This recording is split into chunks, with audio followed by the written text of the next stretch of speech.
Assalamualaikum warahmatullahi wabarakatuh. Nama saya Damar Arya Putra. Di sini saya akan membahas syirik. Syirik yaitu menjadikan sekutu bagi Allah Subhanahu wa taala dalam rububiyah, uluhiyah, asma dan sifatnya atau pada salah satunya.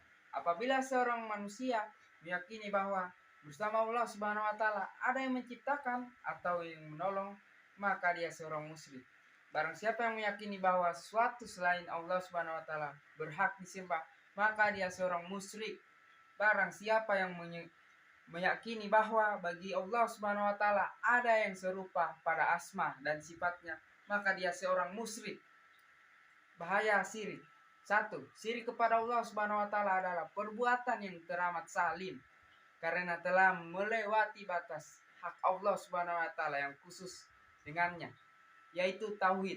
Tauhid adalah keadilan yang paling adil dan syirik adalah kesaliman yang paling bengis dan kejahatan yang paling keji karena ia mengurangi bagi Rabb semesta alam, menyombongkan diri dari taat kepadanya dan memalingkan kemurnian haknya kepada selainnya dan memutarkan selain dengannya. Karena begitu besar bahayanya, maka sesungguhnya siapa yang berjumpa dengan Allah Subhanahu wa taala dalam keadaan syirik kepada Allah Subhanahu wa taala, sesungguhnya Allah Subhanahu wa taala tidak mengampuninya.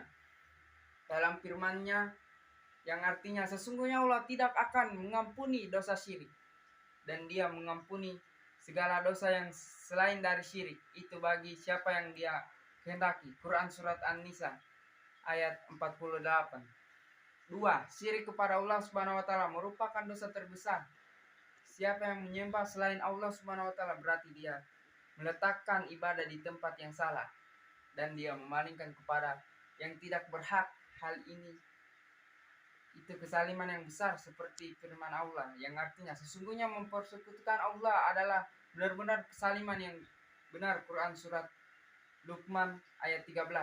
3. Syirik besar menggugurkan semua amal perbuatan dan memastikan kebinasaan dan kerugian. Ia adalah dosa yang terbesar. Firman Allah Subhanahu wa taala yang artinya dan sesungguhnya telah diwahyukan kepadamu dan kepada nabi-nabi sebelumnya. Jika kamu mempersekutukan Allah, niscaya akan hapus amalmu dan tentulah kamu termasuk orang-orang yang merugi. Quran surat As-Zumar ayat 65. Keburukan-keburukan syirik. Allah Subhanahu wa taala menyebutkan 4 keburukan syirik dalam 4 ayat. Firman Allah Subhanahu wa taala yang artinya sesungguhnya Allah Subhanahu wa taala tidak akan mengampuni dosa syirik dan Dia mengampuni segala dosa yang selain dari syirik itu bagi siapa yang berkehendaknya. Barang siapa yang mempersekutukan Allah Subhanahu wa taala, maka sesungguhnya ia telah berbuat dosa yang besar. Quran surat An-Nisa ayat 48. Firman Allah Subhanahu wa taala, barang siapa yang persekutukan sesuatu dengan Allah, maka sesungguhnya ia telah tersesat sejauh-jauh. Quran surat An-Nisa ayat 116. Balasan ahli syirik.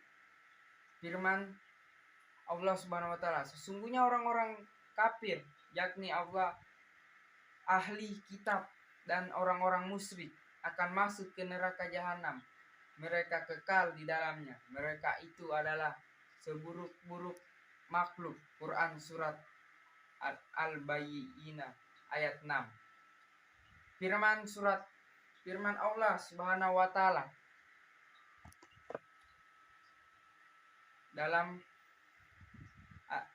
artian sesungguhnya orang-orang kafir kepada Allah dan Rasulnya dan bermaksud membedakan antara keimanan kepada Allah dan Rasulnya dengan mengatakan kami beriman kepada yang sebagaimana dan kafir terhadapnya.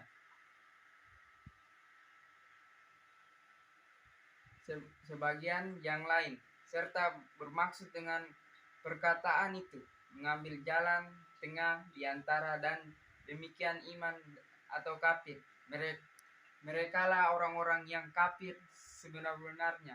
Kami telah menyediakan untuk orang-orang yang kafir itu disiksa yang menghinakan. Quran surat An-Nisa ayat 151. Demikian pembahasan syirik. Saya akhiri dengan wabillahi taufiq wal hidayah. Wassalamualaikum warahmatullahi wabarakatuh.